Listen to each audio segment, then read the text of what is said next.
Social मीडियावरती एका बाळाला त्याच्या आईने दोरीने बांधलं होतं आणि दगडाला बांधून ठेवलं होतं आणि त्यानंतर या घटनेचा व्हिडिओ सोशल मीडियावरती व्हायरल झाला।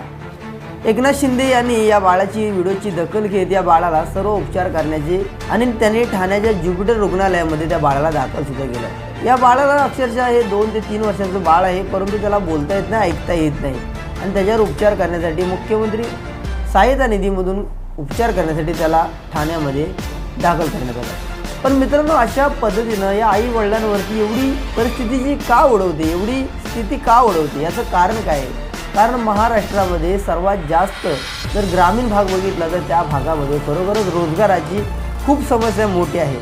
तरी त्यासाठी फक्त एकच बाळ नाही, महाराष्ट्रामध्ये अशी किती अनेक बाळं असतील की जे अशी उपचाराविना आहेत। तर यासाठी महाराष्ट्र शासनाने काहीतरी योग्य ठोस भूमिका घेणं गरजेचं आहे किंवा ज्या ग्रामीण भागामध्ये अशा पद्धतीने गरिबी आहे त्यांच्यासाठी एखादी संघटना किंवा योजना राबवून त्या लोकांपर्यंत पोहोचण्याचा प्रयत्न केला पाहिजे, जेणेकरून त्यांना आपलं आयुष्य व्यवस्थित जगता येऊ शकतं। खरोखरच एकनाथ शिंदेंच्या यांनी काम केलं तर खरोखरच एक अभिमानास्पद काम आहे। तर या घटनेवरती तुमची प्रतिक्रिया नक्की कमेंट करा।